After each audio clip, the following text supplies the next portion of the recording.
Good afternoon and good evening. Oh, sorry. Of course.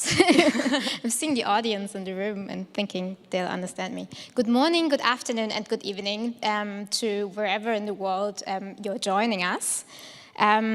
This is the second day of our hybrid festival, The Future of Code Politics, Decolonial and Transfeminist Visions for Artificial Intelligence, Algorithms and Codes. I am your moderator, Tembi. I'm wearing a pink shirt today and black pants, and I have a big afro. Today, we will focus on decentering people and knowledges. We will imagine alternative futures by looking critically at the past and putting margins at the center. For this, we will continue deep diving with the collective Indigenous AI. We will have two book presentations by the well-known writer and activist Gillian York. She's going to talk about her book, Silicon Values, as well as the much-acclaimed design engineer and theorist Wendy Chan. She will talk about discriminating data. The Erotics of Extractivism Call Center will be back. Don't miss out, it's an amazing installation. An erotics call center analyzing your consumption behavior and intimately reading you the planetary and human exploitation consequences of your consumption behavior. And you're also very dearly invited to a special tarot session with the Oracle for Transfeminist Technologies, led by the renowned transfeminist researcher and activists Joanna Varon and Sasha Constanza Chok. Right, sounds terrific. Good morning, good evening, good midday to everyone. I'm the other co-moderator, Lorena. I'm wearing a long dress, green and sandals, and I have red lipstick that hopefully is not spread all over my face. I'm Spanish, dark-haired woman, and I'm very much looking forward to this very second day of the festival, which with our colleagues from the Indigenous AI Collective,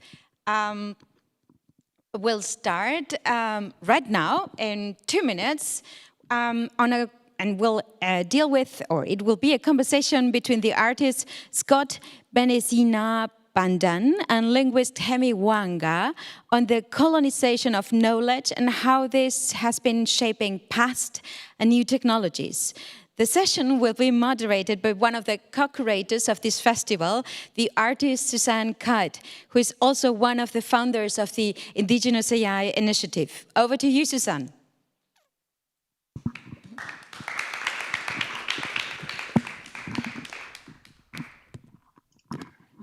Hi, thank you so much for having us. So I'm just going to introduce our panel today and introduce this oh, hello. And talk about, oh, I've got a little bit of feedback. Maybe I'll mute this. And talk about where this project comes from and introduce our panelists. So yesterday we had a really wonderful session between Michelle Brown and Chediol Gomez and myself, where we gave a workshop for a group of festival goers talking about how we can imagine the future together, thinking through the lens of Indigenous AI. So what you see here, there are some paintings in my slideshow I'm showing. Hopefully that can come up. And this is there's a lot of paintings by the artist Sergio Garzón, who was present and live painted our workshops in Hawaii. It would be awesome if those could go on screen. So I will begin with my own description. I'm a Lakota woman. I have brown hair. I have blonde highlights. I'm wearing a white jacket, and I have a fake bookshelf behind me. So I'll start by saying how matakiapi on Petu Wash Day. Actually, Hihani Wash Day. It's early morning for me in Tulsa. Oglala Hemacha, I'm Oglala Lakota. Chante Washtea Nape Chiusapo. My relatives, I shake your hands with a happy heart. Muskogee Creek Reservation, LWT. I'll also do a little bit of genealogy. I'll say Inawe Ki Alita Kaida Chiapi, Atawe Ki Dennis Kaida Chiapi, or Inawe Ki Cynthia Friedman Chiapi, na Atawe Ki Mats Vigals Chiapi. My unchi is unchi Carol G. Mesteth, na Mildred Ferrier, Ewichakiapi, Kakaville Stover, na Edward Vigals, Ewichakiapi. And I am currently on, as I said, Muskogee Creek Reservation, which is also known as Tulsa, Oklahoma, in the southern United States. I guess they call it the Mid-South here. So a lot of this work comes from a conversation that I had with Jason Edward Lewis, who presented yesterday, and turned into this essay called Making Kin with the Machines, which is a collaboration between Jason Edward Lewis, Noelani Arista, Archer Bachawis, and myself. And it's online, and I encourage people to check it out to learn more about that. I want to start by giving a description of these workshops. So the Indigenous Protocol and AI workshops happened in two parts. First, a meeting took place in March of 2019, and then we did another in May of 2019. Both workshops were held in Kanaka Maoli territory, so that's the Hawaiian island of Oahu, and they were organized by Jason Lewis, Angie Abdillah, and Dr. Owe Parker Jones, with Dr. Noelani Rista, myself, and Michelle Brown organizing the second workshop. So over a period of a year, the workshop was designed and by Lewis, Abdillah, and Parker Jones, and we invited 35 individuals. Well, we invited a lot of people, but 35 people were able to accept the invitation. And this was a very wide range of folks. So we had Kanaka Maoli, Palawa, Barada, Gabalbara, Gadagal, Dunguti, Maori, Baradha, Samoan, Cree, Lakota, Cherokee, Coquila, Cheyenne, and Crow communities all across the globe joining us in Hawaii. And each person came from a different part of their, came with a different perspective from their indigenous culture. So this was a very wide-ranging conversation where we talked about the future of artificial intelligence. So we were trying to organize these to be indigenous determined spaces, though we were joined by several non-indigenous collaborators. We wanted to have this internal conversation about AI, which would start and ground our concerns from our specific communities rather than this super broad global or general community. So we were motivated by how indigenous voices can get lost in policy discussion that happens at a global level, but that our knowledge is very grounded in the places that we come from, the lands that we're from, and our communities. So this was a very interdisciplinary approach. We had artists, linguists, scholars, coders. It was very wide range of professions involved, but we were really interested in having a lot of artists there because we are artists, but also because we think that artistic expression is central to our indigenous epistemologies and our ontologies. It's how we make new knowledge. It's the way we communicate that knowledge. So when imagining the future, that needed to be central. So these are the participants, were technologists, artists, scientists, cultural knowledge keepers, language keepers, public policy experts. So this created a really interdisciplinary space and intergenerational space between everybody. So this was funded by a CFAR grant, the Canadian Institute for Advanced Research, and also from the Canada Council, or the actual Social Sciences and Humanities Research Council of Canada, as well as Angie Abdillah's Old Ways, New Indigenous Cultural Consultancy, and the Initiative for Indigenous Futures, the Indigenous Futures Partnership. So this was a really big undertaking and resulted in a position paper. So these workshops, they focused on the key question from an Indigenous perspective: what should our relationships with AI be? How can Indigenous epistemologies and ontologies contribute to the global conversation regarding society and AI? How do we broaden discussions regarding the role of technology in society beyond the homogenous research labs of Silicon Valley? How do we imagine a future with AI that contributes to the flourishing of all humans and non-humans? So that section that I read is from the Introduction to the Indigenous Protocols and Artificial Intelligence position paper, which is free and available online. There are a lot of pages and a lot of contributions from art to essays and poetry. So before I talk about my contribution and introduce our panelists, I want to talk for a minute about these guidelines for Indigenous-centered AI design, version 1. So these are a proposition for Indigenous-centered AI. First of all, we have locality. Indigenous knowledge is often rooted in specific territories. Relationality and reciprocity, because Indigenous knowledge is often relational knowledge. Responsibility, relevance, and accountability, because Indigenous people are often concerned primarily with their responsibilities to their communities. Develop governance guidelines from Indigenous protocols, because protocol is a customary set of rules that govern our behavior. Recognize the cultural nature of all computational technology, because all technical systems are cultural and social systems. Apply ethical design to the extended stack culture, to the extended stack, because culture forms the foundation of the technology development ecosystem or stack. And finally, we want them to respect and support data sovereignty. So I'll talk for briefly about my contribution, which is called How to Build Anything Ethically. These are some drawings illustrated by Kari Noe, who illustrated a bunch of our contributions.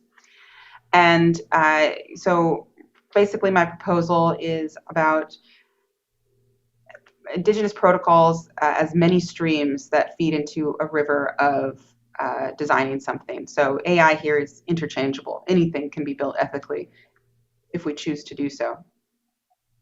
So here we have AI, and it's fed into many streams by protocols around data collection, protocols for physical computing device, for compensating, for distributing, for the use, for software design, for the coding language, for governing. And if we zoom in on one of these protocol streams, let's say the physical computing device, I can say that we already in my Lakota culture have protocols that are frameworks for making something ethically. So in this essay, I go into how building a sweat lodge is an already ethical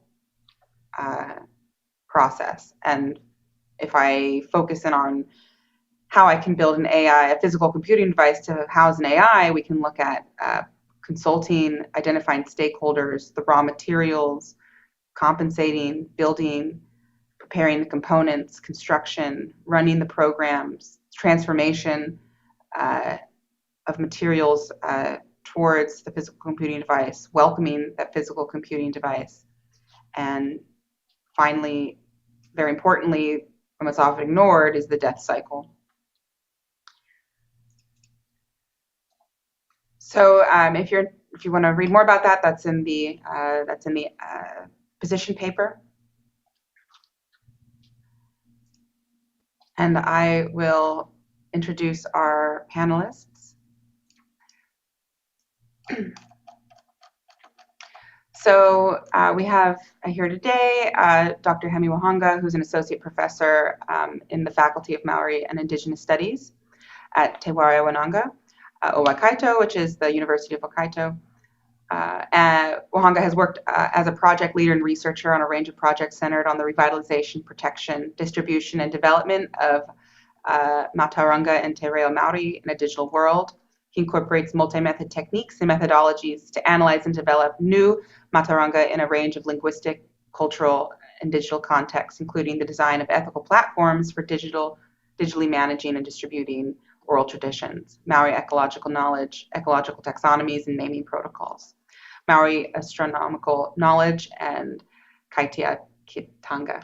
He affiliates to Ngati Kahungunu through his father, and Naitahu, Ngati Mamo, and Waitaha through his mother. Our other guest today is Scott Benesiinaabandan, who is Anishinaabe from Obishkakan. Scott is an intermedia artist that currently works in experimental image making and sonic materials. Scott is currently a resident in Winnipeg, Manitoba, and has recently completed an MFA in photography. So Scott's current research interests are around artificial intelligence and Anishinaabe, which is the Anishinaabe language. Scott has completed international residencies at Parramatta Artist Studios in Australia, Context Gallery in Derry, North Island, and the University of Lethbridge, Royal Institute of Technology, along with international collaborative projects in UK and Ireland. Scott has completed residencies with the Initiative for Indigenous Futures and the Aboriginal Territories in Cyberspace projects in Montreal. So I will turn it over to Hemi.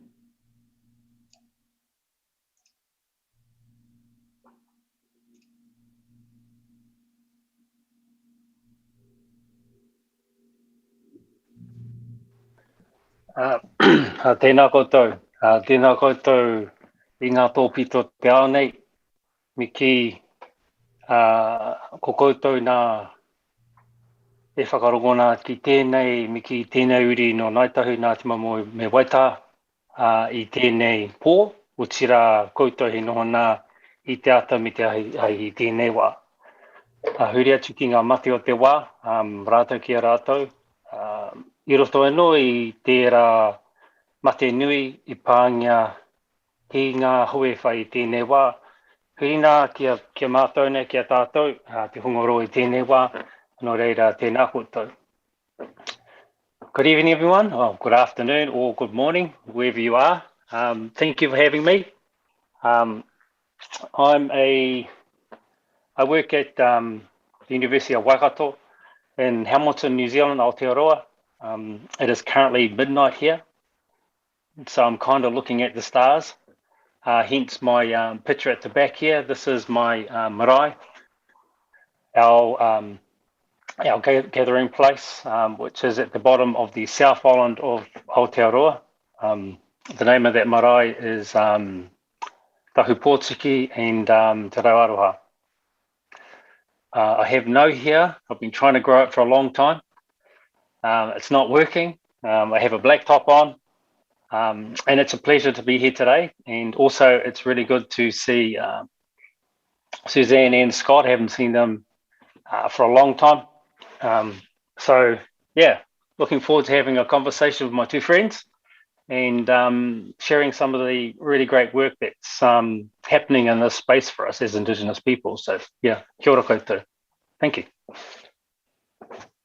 Might be you, Scott, to go. Bonjour, Gakina Wiak, Mino Gigijep, Benesiinaabandan, Maingan Dodem, Obishko Kang Donji, Winnipeg, in Dayak. Mikoch, Suzanne, and the organizers for inviting me here. I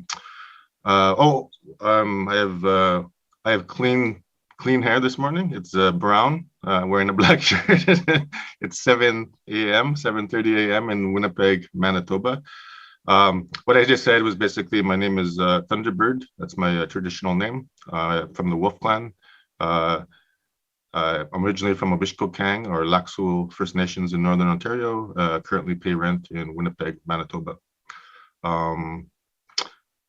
Visual artist, primarily a visual artist, and I'm really nice to see Hemi out that way. I haven't seen any of these guys in person for quite a couple of years now, so it's very nice to be part of this conversation. So, shimikwech.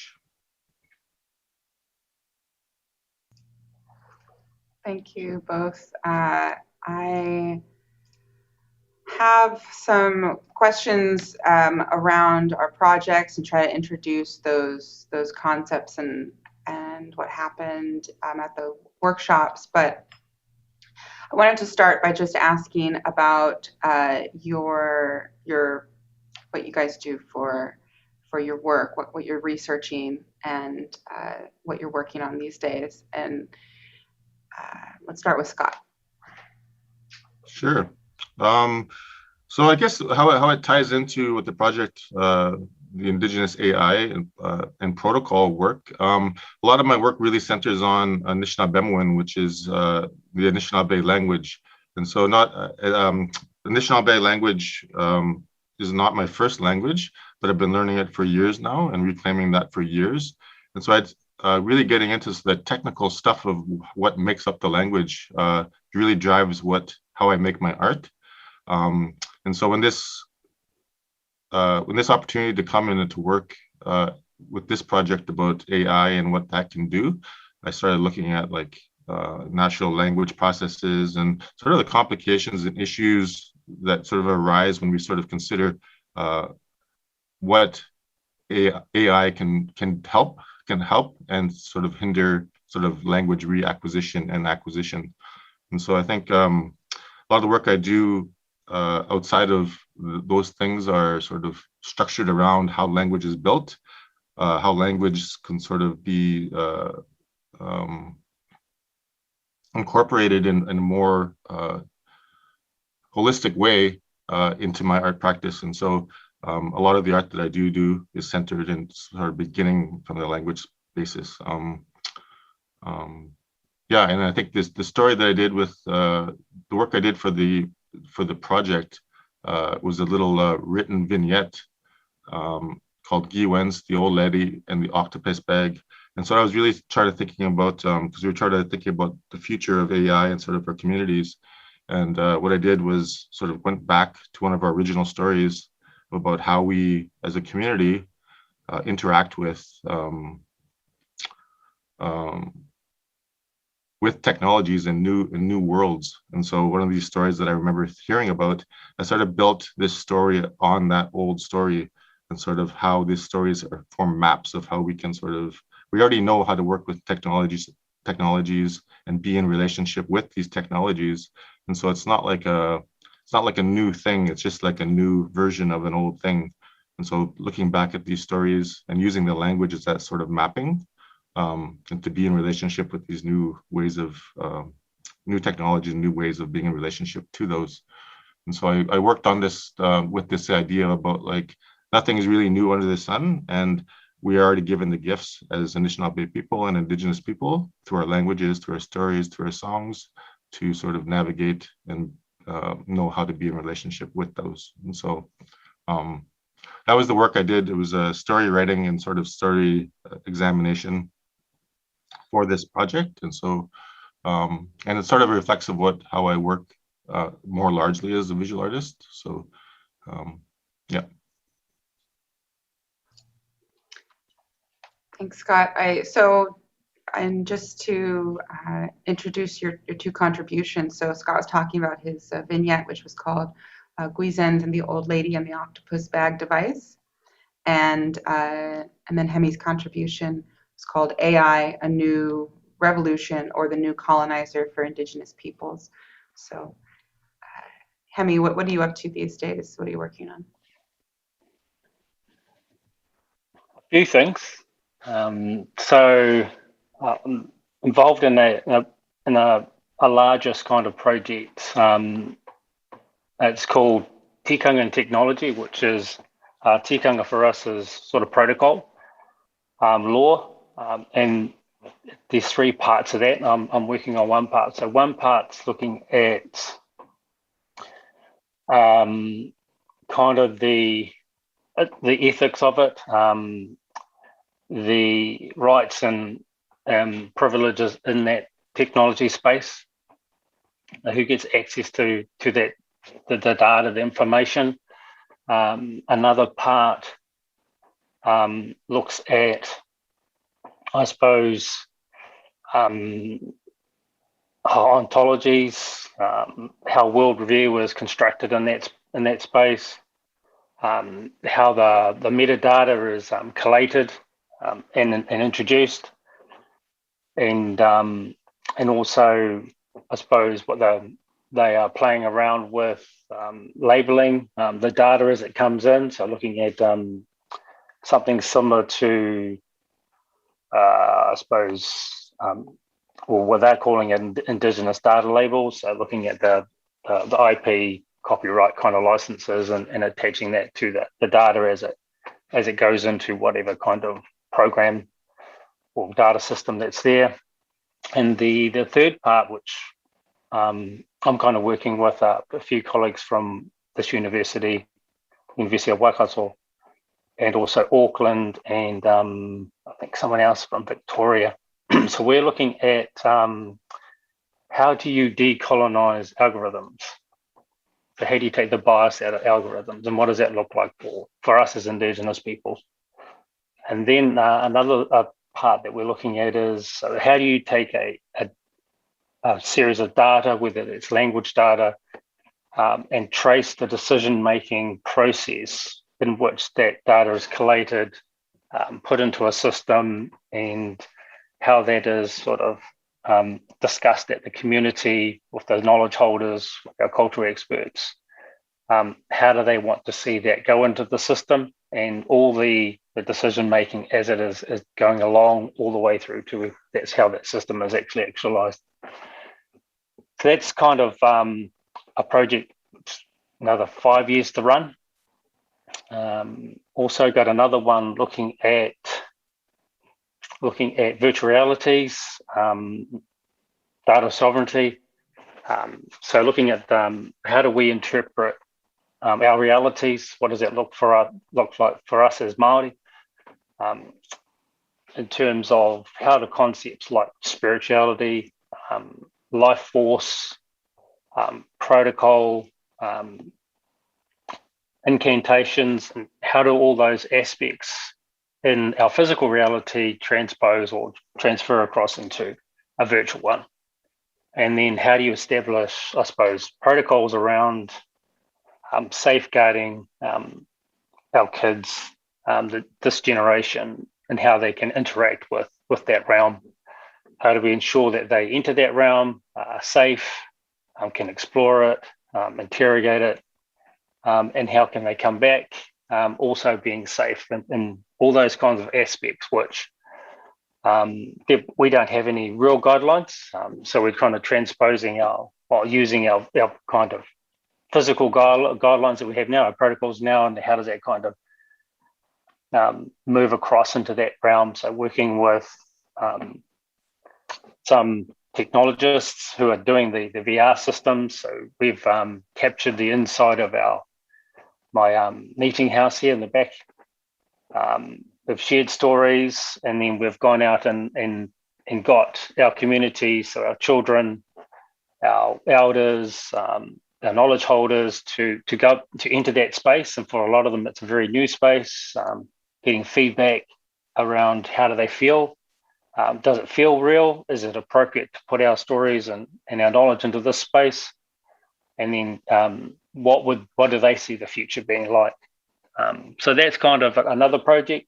And kind of, I've got a whole heap of PhD students at the moment. I've got one who's doing a PhD on AI systems. I've got another one that's doing stuff on gangs. I've got another one who's just completed looking at discourse analysis. I've got another one who's done urban stewardship.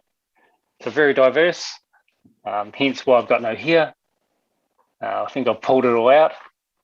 Yeah, so there's a lot in this space. So the paper that I threw together, and it was kind of inspired by one of my friends who was involved in kind of the discussions around the realities and virtual realities. He said, is AI the new colonizer for us?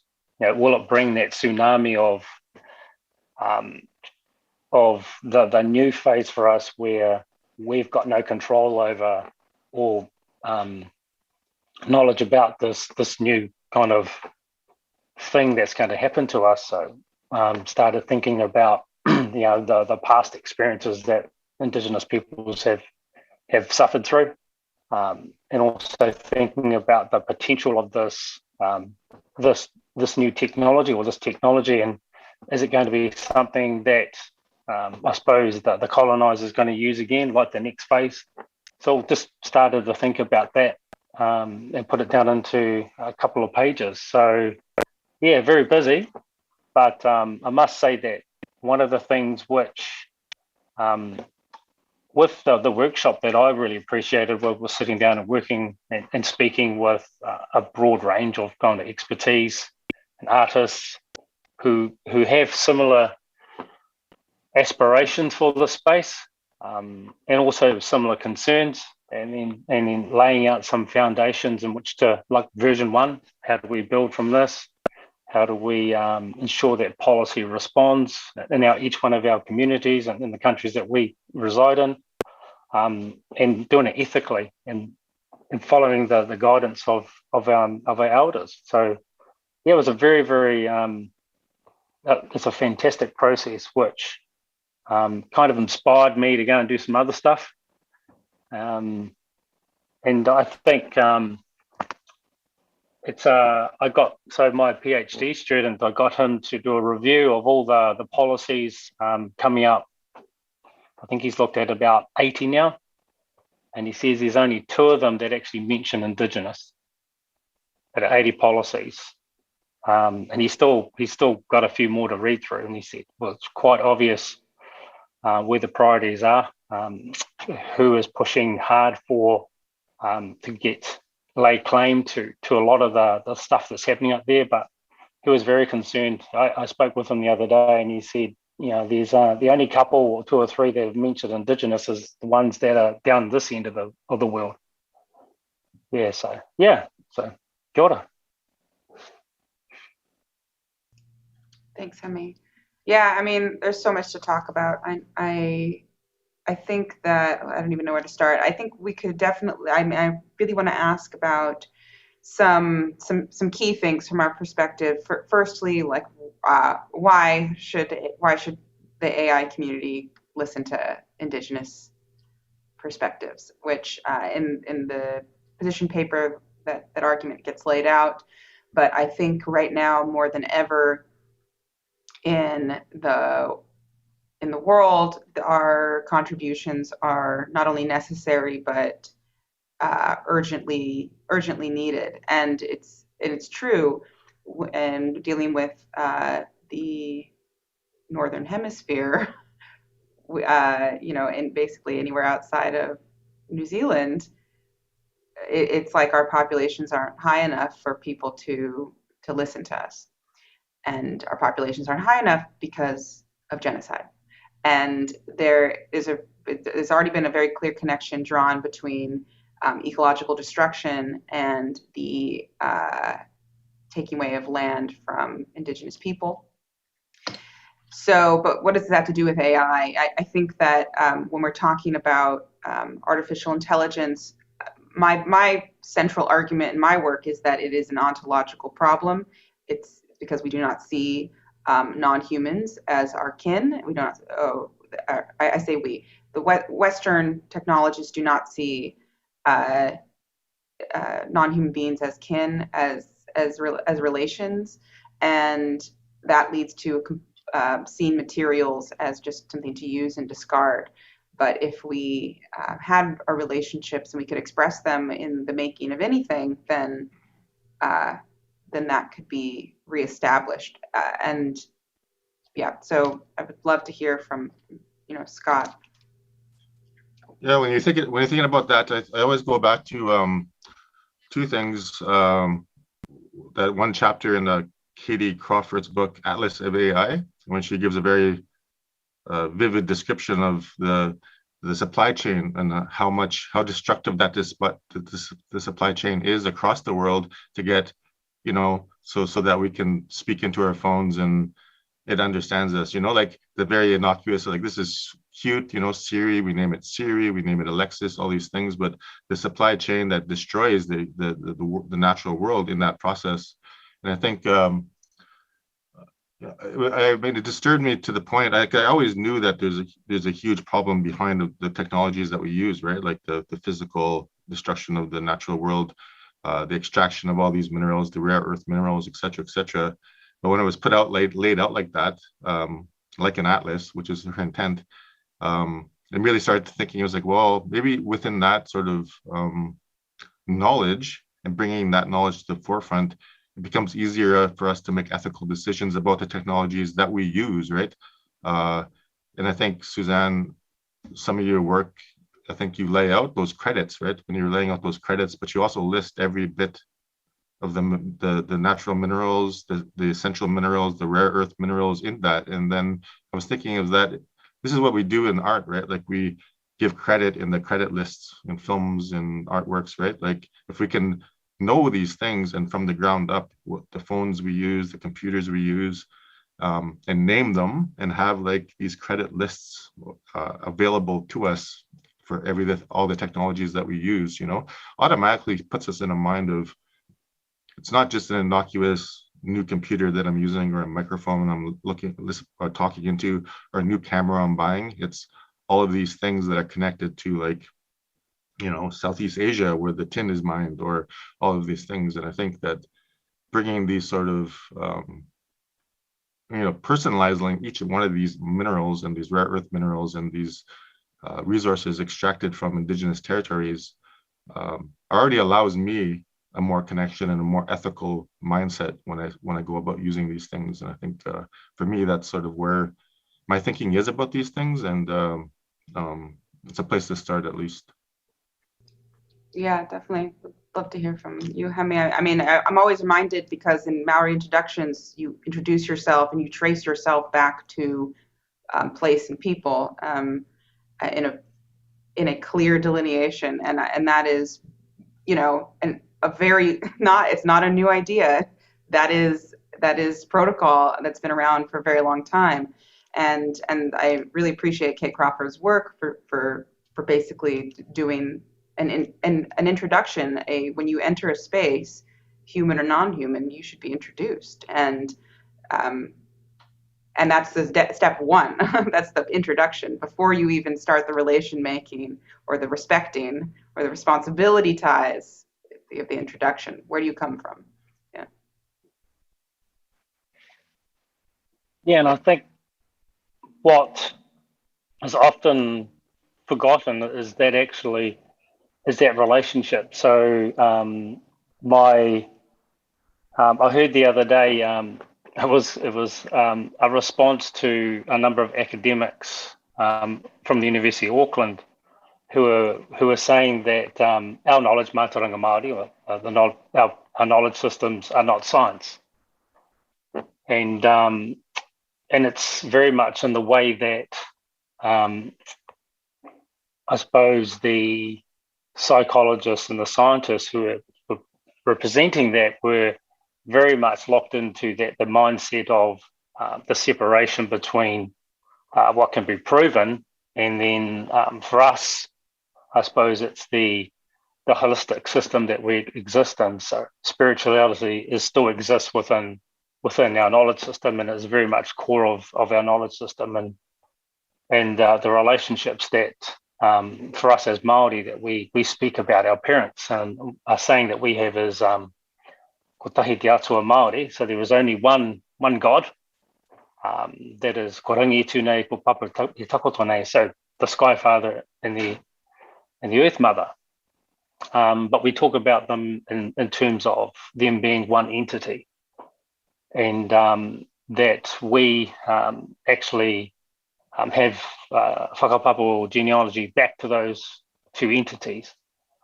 So when we speak about and introduce ourselves, we speak about our connection to place, the rivers and the mountains that we connect to, our relationships to those entities that exist within that space, and all the way back to our ancestors, to the regions that we come from, all the way back to our founding primordial parents.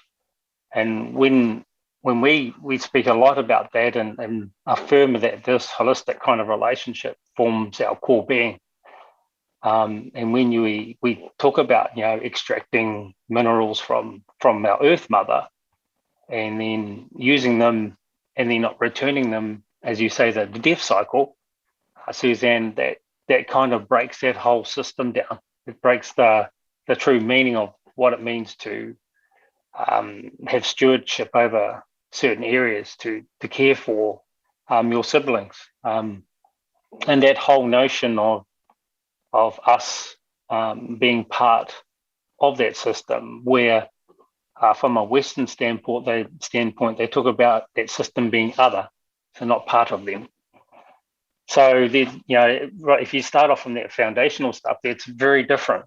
And then a lot of these systems, the AI systems, are built on that, the difference, where, like you start respecting and considering what that looks like in today's society and the way that it's become a use it once and throw out kind of commodification of everything we do. So, and then trying to teach our kids about that respect and ensuring that they understand what those relationships are really founded on. Makes it kind of, when we're sitting here looking at a computer, going, where did that come from? As Scott was saying, and going, okay, so this was mined on someone else's territory, raping and pillaging their lands to create money for conglomerates, which allows us to do this amazing stuff, but also it's really concerning and it's hard to kind of reconcile, to be honest. I was reading some things that are interesting happening in terms of like that recognition of relationship to the land, right? Like, and I don't know if it's in New Zealand, but I know in South America, and I've only read this in passing articles, but they've sort of given recognition as personhood, just like a corporation, but to certain rivers and to lakes, And I thought that was a really a strong beginning to sort of rectify some of that sort of giving all that power to corporations to mine, to usurp Indigenous communities, to override for the public good these things, like that personhood for these natural landscapes and these and that protection it gives, like so. Yeah, definitely the beginning. That happens in North America as well. But it's basically that, we have to deal with our literal oppressors' laws to try to use their law against them to try to protect basic human. I mean, we call it human rights because that's all that they understand. But what we mean is more than human rights. It all, the rights of the world to be. Yeah, so we have a couple. We have one river, Wanganui River, that was given personhood based around a treaty settlement, and we also have a large forest, I suppose, territory in the middle of the North Island that was also given personhood as well, which enables the different tribes from those areas to ensure that those rivers and territories are actually treated the way and with respect, the way that like things like trying to monitor the amount of pollution that goes in there, who extracts the water and what purpose, and so these are recent happenings here in the last 10 years or so. But it has kind of forced, I posed that question last week in a class that I teach, and I said to a couple of hundred Maori students, all scientists, if you can do it for one river, why don't we do it for all of them? Mm-hmm. I've got a broad range of responses, and I said, well, if you can do it for one forest, why can't we do it for all of them? Because personhood, or that relationship of you actually establishing that these relationships are more important than just extracting something that you extract resource from. You got to care for those in bodies and mountains and forests and the bird life and the rivers and the fish that exist in them, and give back as opposed to just taking. Yeah, so it's not new, but it's not new for us, but it's very new in terms of legislation.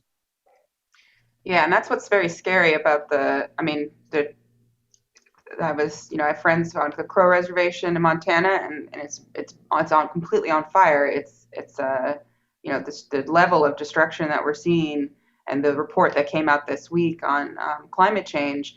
AI is just it's the symptom, and it's very interesting to see this. None of us build AI. We've come to this project because AI is a really good example of a symptom of colonization. It is just it's a very clear way to try to express our relationships to the future, and our relationships to technology, and our relationships to materials that are being wielded against us. Because in the end, if we are at the short end of the stick, and if our indigenous kin who are not in North America, who are in places like South America and Africa, and these places that don't have aren't being given a platform, we're going to be the first ones to go. The first ones, it's a symptom of a long string of events. And so, I think about this. My mother always says, so Suzanne, if you do what you've always done, you're going to get what you've always got. And so that's why I'm not surprised that the word indigenous or indigenous people or any of our work is being mentioned in any of these 80 policy documents that your PhD student looked over. I'm not surprised, but I'm still alarmed, because it's really we're down to the wire here, and it seems really counterintuitive to ignore what people are saying. And I wanted to kind of bring the conversation a little bit back towards language, because the reason that I wanted to have the two of you in conversation was because you both think about language, and Scott and I have had many conversations about language being the pathway to the future, but also I like this idea that the language is our oldest elder. And when artificial intelligence, the current definition think about the word artificial and intelligence, which is a total misnomer. And we discussed this. I love that Kate Crawford starts the book with that, but Scott and I definitely said that to each other a few years ago when we began this research, that, nothing in this world is artificial. Indigenous people know that. It's quite obvious. And intelligence, a word has never been wielded against people more than Indigenous people. That we're not, whose definition of intelligence? Are our brains smaller? Are we inherently not human because we're less intelligent, because of our skin color, because we don't do capitalism, we don't do farming the way that our colonizers did? But what's interesting about the way our artificial intelligence is going is that the definition of a good artificial intelligence right now is the use of natural language processing. So again, we have the Western language, we've got English being wielded against us through the mass data that becomes natural language processing, which is the current definition of if artificial intelligence even exists, or if it ever will exist beyond a concept or an ethics, a field of ethics. So that's kind of where my line of thought was going in terms of language and its importance to AI. I think when you're talking about that, because we talked about in sort of in a part of our discussions in Honolulu and subsequent conversations about like using AI as a way to reclaim or to help preserve language. And I was talking to one of the language keepers up here, Alan Corbia, and we were just kind of working through some of the issues. What sort of what could we use AI for?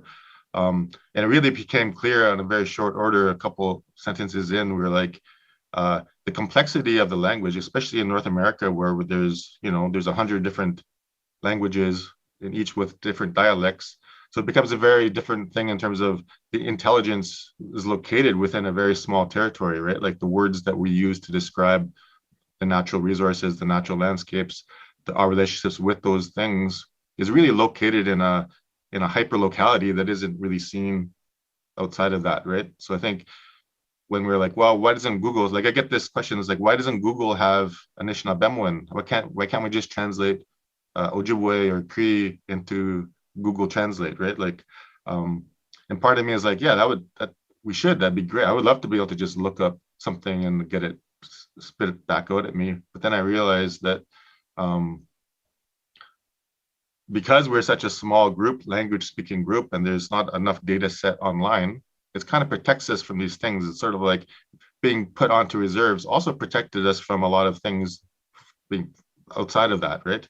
By accident, that because we are a small speaking language group, we're protected by that sort of monothizing of these languages. And so as soon as Google can get enough Anishinaabe to data scrape, it sort of becomes the de facto way to speak, and all the local distinction in our relationships with those languages and what those things are describing will get lost in that sort of into that big Google Translate machine. So I think I spent a lot of time thinking about because I see the great potential in terms of helping language reacquisition and sort of propagation, but I also see using the current models of like Google Translate or whatever, who else does it, DeepL, really can pose a serious potential problem in terms of wiping out difference. And those nuances is where that intelligence comes from the land, from the resources that we're responsible for in our territories individually, you know.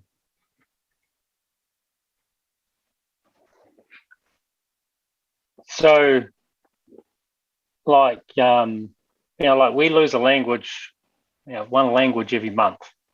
That's what, and probably that language that we lose is probably an Indigenous language. I'm on a post, a blog that sends out, every time I read one of those where it says the final speaker of this language has passed away. We lose all that knowledge. We lose the ability to talk in our mother tongue.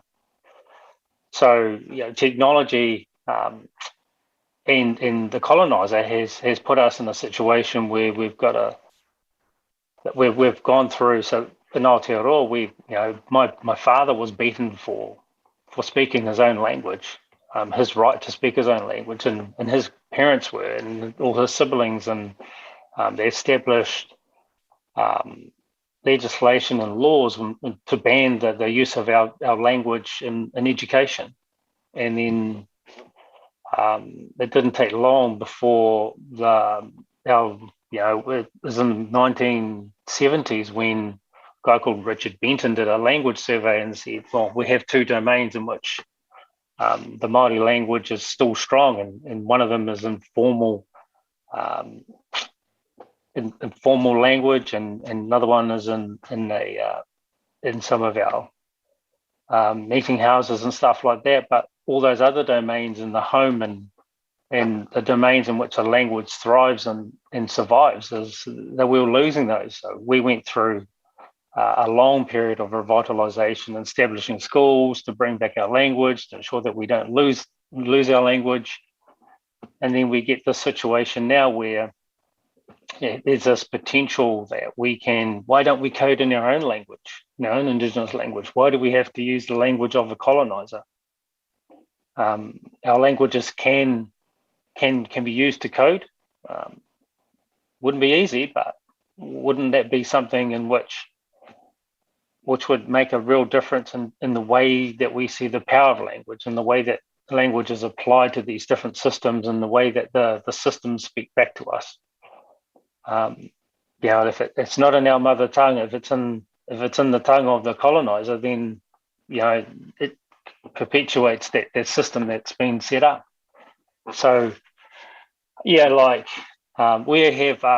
in in New Zealand and Aotearoa, we have one language with multiple different dialects. So our situation is very different from those other Indigenous communities where you're dealing with 100, 200, hundreds of languages within very close proximity, and then looking at ways to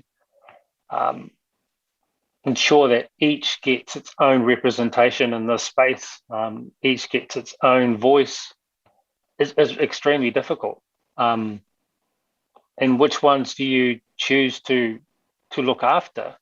Do you go with ones that have a lot of community of speakers, or do you look at the ones that are on the brink of death?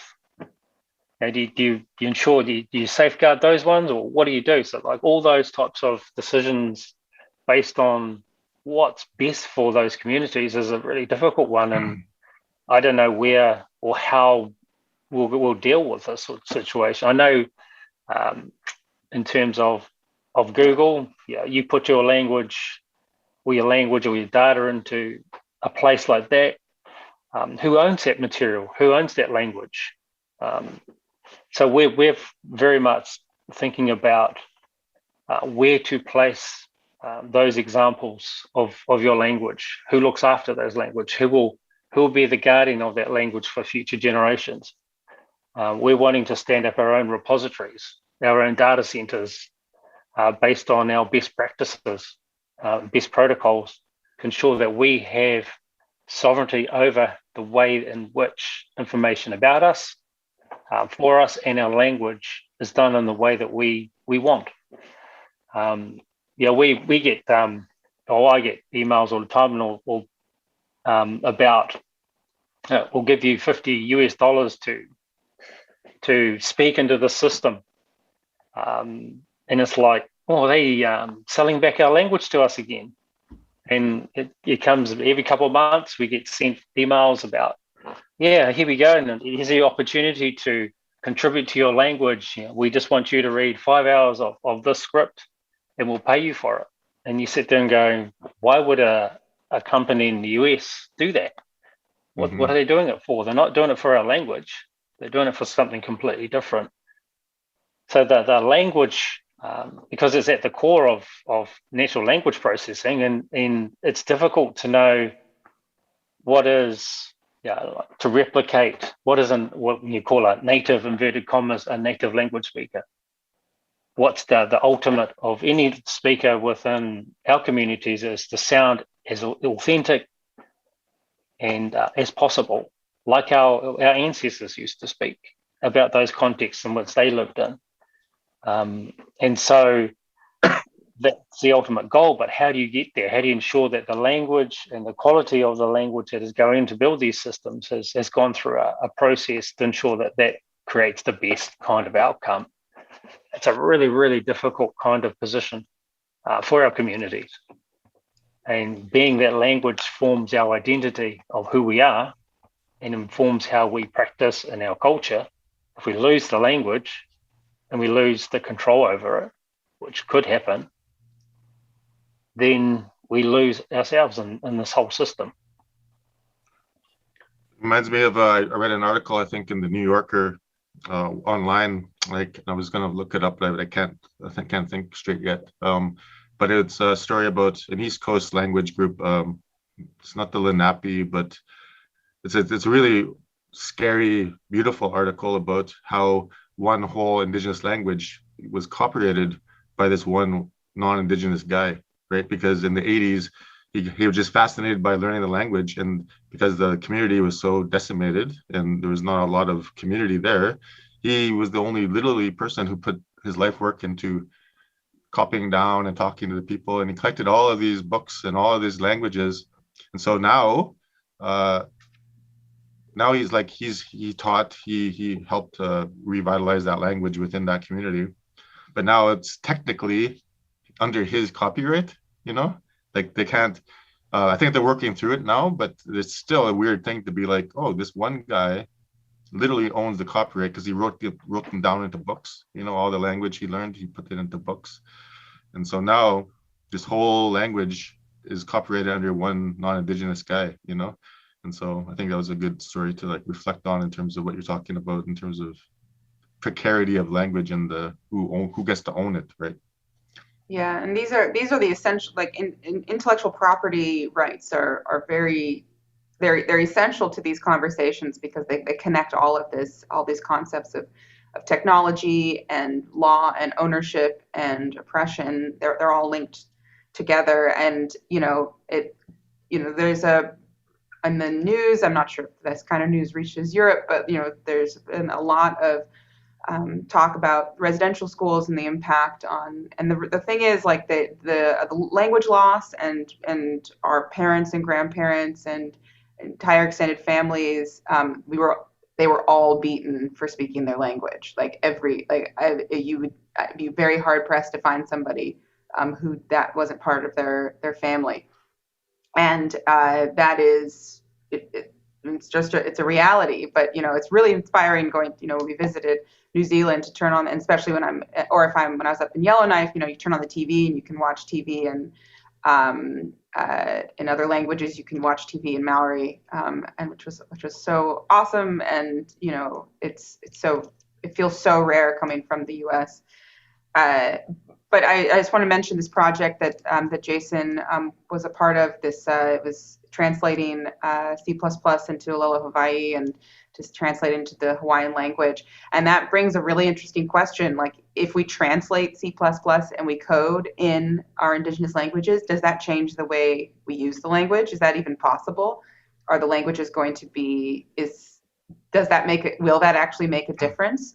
And I actually wanted to ask you, Hemi, about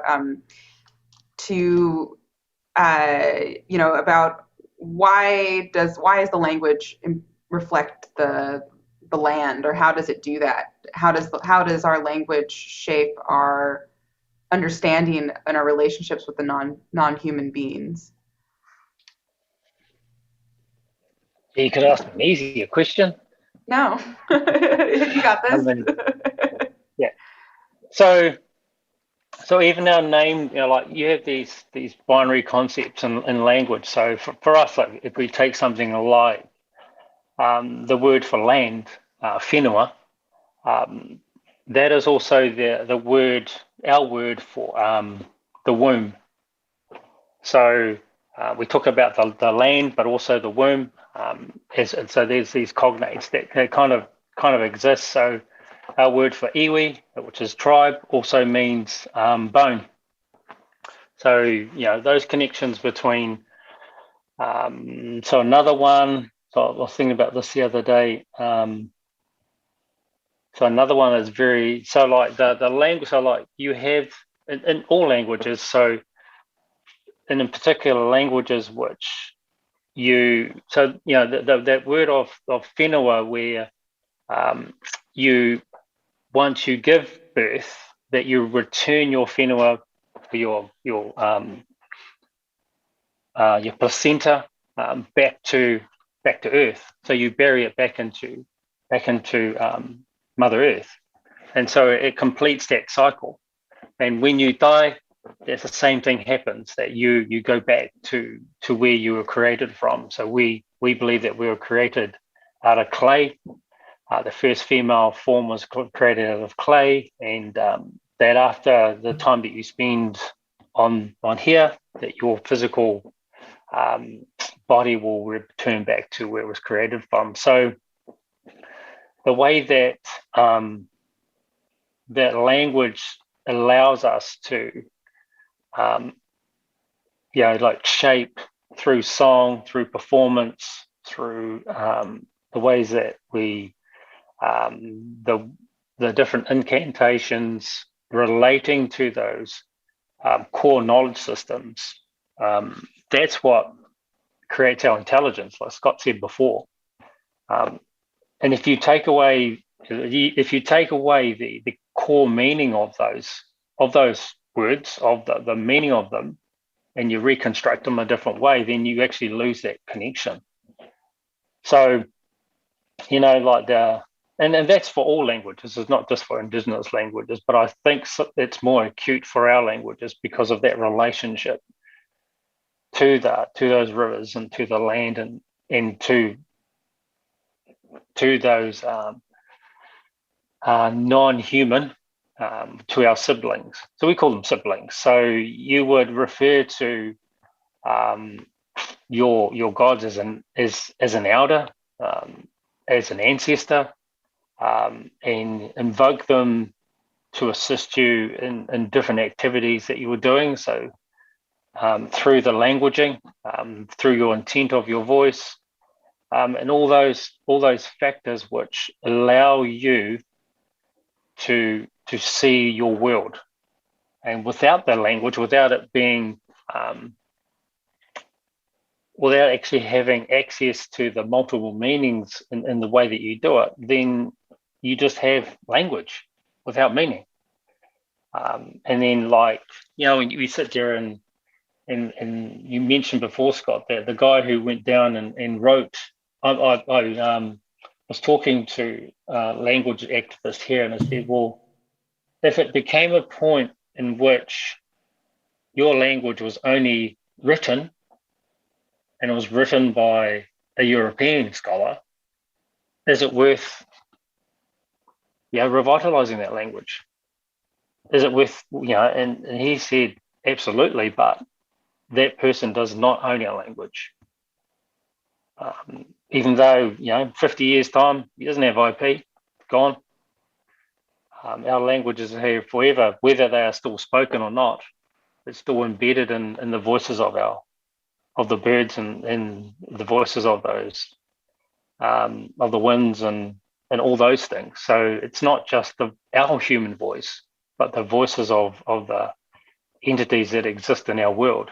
And now, whether those voices remain at the same, transmit the same way and change, all language changes.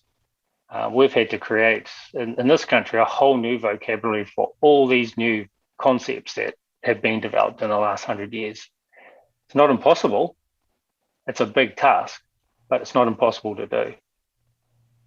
Yeah, so it's not something which can be really explained, but the kind of the meaning and the true essence of a word, of a language, can only be lived, and it can be practiced, and it can be practiced in art form, it can be practiced through performance, and it be practiced through prayer, incantations, genealogy, all sorts of different modes, oral modes. When you take it away from it being an oral tradition to something that is purely written, then you have problems. You don't have a living language. Thank you. That's really, that speaks to actually a lot of the conversations that Scott and I have had over the years with Jason, Lewis, and I want to talk just for a second about this piece that that Scott proposed when we were in a seminar together. This wind chime piece. It's my favorite piece that you've never made. I think about that piece all the time. I talk about it all the time. So this idea, that's what I think is so essential to thinking about the preservation of the extreme diversity of Indigenous thought, and which is very embedded in our Indigenous languages. Like if we look at California alone, there's hundreds of tribes, hundreds of languages, thousands of dialects, and those places, knowledge comes from place. And then the reason we see this complete breakdown in ethics and the complete destruction of the earth is because of the severing of our relationships to place. And because when we have a relationship to place, when we see land, we live on the land, we have a relationship to it, we can see that the non-human beings are being in the first place, and that they give us the knowledge, that the birds teach us song, that the land gives us the information, that non-humans that surround us, our kin, whom we are siblings with or have covenants with, they are smarter than us, absolutely. And stones, and that's why my research is so obsessed with stones right now, because computers are just melted stones, and we already have ways of being in relation to them very clearly, and complete covenants, and complete ways of doing our protocol with them. And then once you can have those relationships with the non-human, then you can see how they make knowledge, and then we can emulate that, and then our ethics are done in a good way. Then I can write a song in an ethical way, then I can make something in an ethical way, then I can be in actual reciprocity. But it comes from being in a specific place, and that's not, it's there, you can make metaphors across place and land and different continents, but there's a reason that our languages come specifically from place. So do you want to mention this or describe this piece, or can I describe it for you, Scott? Sure, you give her. Yeah, tell me if this is correct. Okay, so it's a proposal for basically an infinite sound artwork where there's a wind chime that has the same number of phonemes as are in Anishinaabe Moan. And the number of phonemes are related to a note on the wind chimes. And when the wind plays the chimes, it will eventually arrange every phoneme that has ever been said, and every phoneme in Anishinaabe and every phoneme that could ever be said in Anishinaabe. And then, so eventually, no language can never be lost because it can always be created again by the wind. Is that correct? It's pretty good. Yeah, it's good. So like the name was all the sounds for all the words in all the worlds, and basically it was that, because our languages are really, because we're mimetic people, like we as humans, we are, the fundamentals of our language are all rooted in the sounds of our environment, right? All the and the 186 phonemes form all the possibilities that we could ever have as humans, and all the things that are lost and all the things that going forward are all there located in those 186 sounds as humans that we can make that are rooted in the environment. So I think severing the environmental loss, and all we have is, if we just become dictionaries and we don't know where those languages those sounds come from, our mother, the earth, I think we become just walking dictionaries, and we don't have that philosophical deep tie, that vein is cut, like what Hemi was saying. So. Thank you. Have you not made it yet? It's kind of a difficult. Idea. I'll help you produce it, Scott. I think that's. But it was kind of sad though, because the vision was that this is going to be after all the humans. So for Anishinaabe people, we know that we're the first people. Humans were the last beings to be put on the earth, and we'll be the first to be taken off the earth.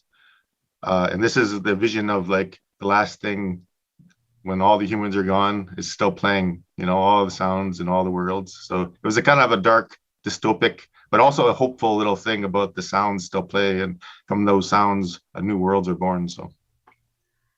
I mean, that's a really great, it gestures to what language does.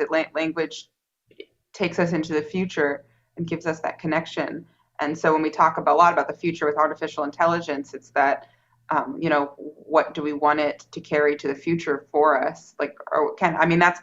We talked a lot about negative stuff, but there was, when we did have this workshop, it was extremely hopeful. There were a lot of people working. There were some Maori folks making amazing work and imagining the future for language and for AI elders and AI aunties and AI things that can actually help us if they're formed on our ethical protocols, can help. Yeah, and I think we also spoke about whether there is actually another language that you could form across communities, like another language, which would be indigenous to this space. And we spoke a bit about, would that be, like that would allow us to communicate in a language, in an indigenous language to that space. That was something we also toyed around with as well. And I think that that you mentioned, Suzanne, about the importance of place, and it becomes such a strong fundamental principle for us when you are harvesting and planting and by the cycles of the moon and the rising of the stars and those constellations and interpreting your environment. But when you are when your ability to connect to place and connect to those domains are even more difficult now than ever before, and reading those environmental signals and the language of those environmental signals becomes a lot more difficult to interpret. And the reinterpretation and I suppose the reimagining of how that knowledge develops, given that we're under immense global pressures, is something which, when we were talking about should we actually create a new language? Would that be something that we should do? And give this entity a language of its own, as opposed to English or even one of our languages, and saying, should we do that? Is it possible? Yeah, that's the question of, this metaphor, which is not a great, are we making something in our image, and are we playing God in a Western sense? Because there is one of the things that I really appreciate trying to understand now is that Lakota are my people. We understand that we're very stupid and weak and pitiful, and that's a good thing to understand. It's a good thing to know that I cannot give a computer a soul. It's not in my power. Souls do not come from me. They come from Takushkashka. I can't do that. And if you have that core understanding that we are not God, it strips a lot of this unethical possibility away. But then it also makes, should we be trying to force these things into any shape? But hopefully this conversation has shown there's many spheres of question, and I think we should go to questions from the audience at this point. I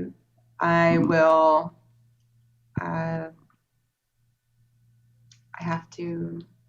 I think we have about 10 more minutes. So if you're in the room, feel free to step to the mic and ask questions. Please keep your masks on. There's a very strong mic, so you will be heard. If you're joining us online, you can text your questions to the number that should be shown in the stream. I think so far there haven't been any questions yet, Suzanne. So okay. Yeah, let's see if there's anything happening in the last 10 minutes. If you want to ask a question, you have to be quick. Mm-hmm.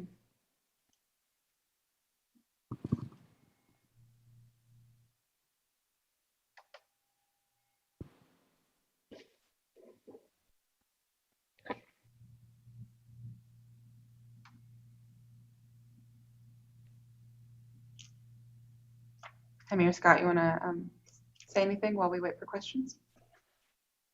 Oh, you want me to fill in time? Tell us a joke in Maori. My question to Perry would be, how do you see the future for AI for us?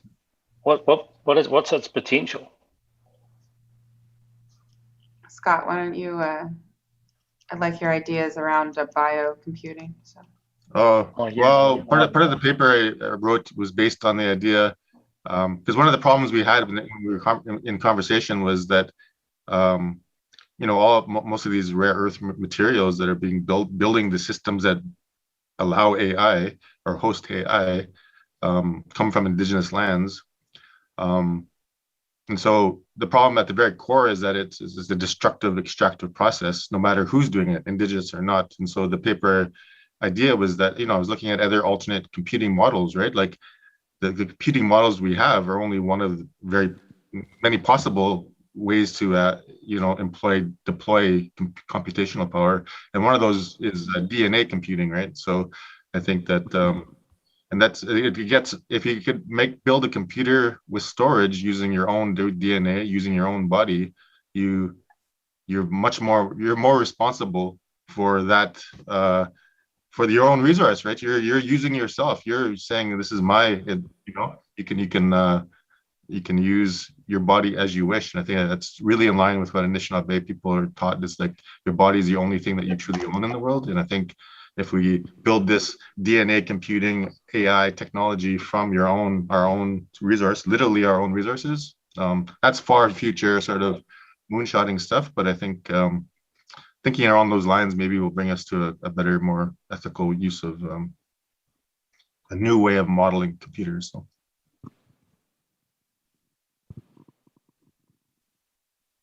Any questions from the audience?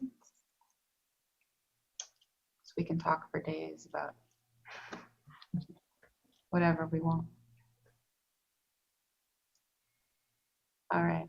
How are you using it? I know you're using a GPT-2 right now. What is your relationship with using that in terms of?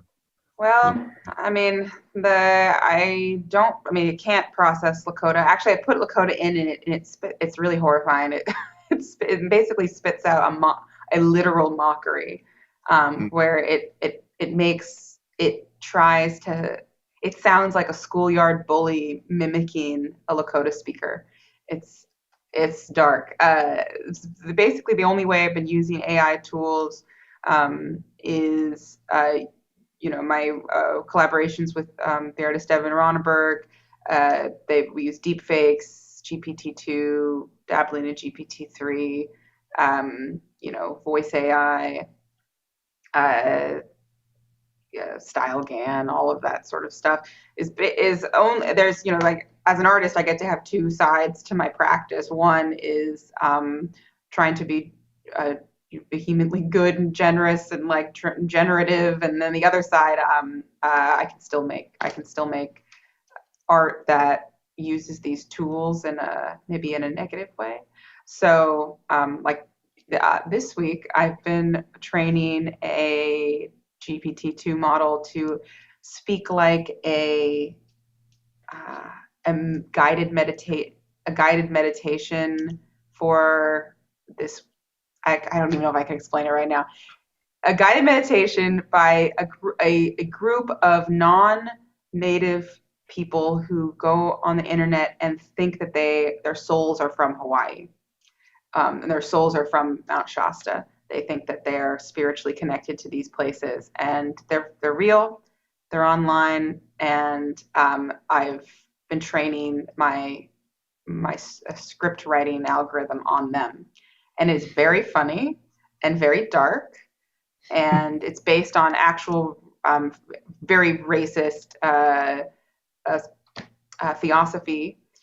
Anyway, that's what I've been doing this week, and it's funny, but it's also not funny. I've also trained it on my grandfather's speeches, though, and it sounds horrifically like him. It is truly disturbing. Thanks. But I'm an artist, so I can I can do what I want.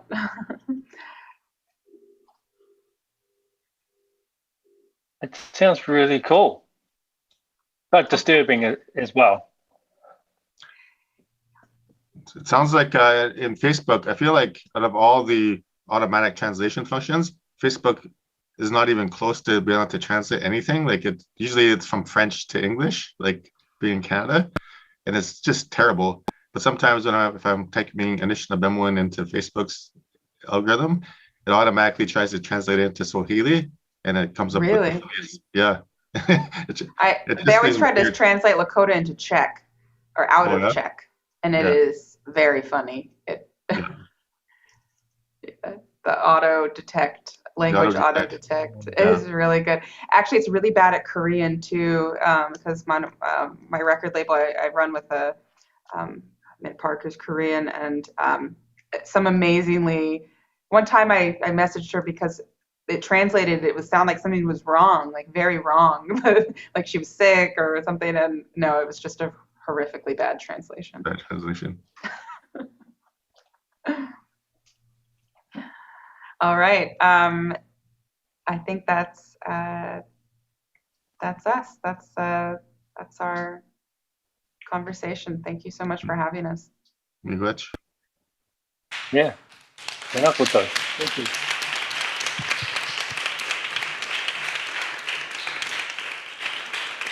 Thank you very much, Scott, Suzanne, and Hemi, for providing insights and connecting language and land and technology for us.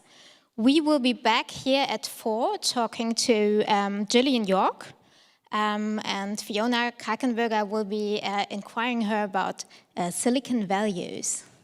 If you're joining us in this stream, we would kindly ask you to leave until 4 because there have to be some technical transitions to be made. Thank you. Miigwech.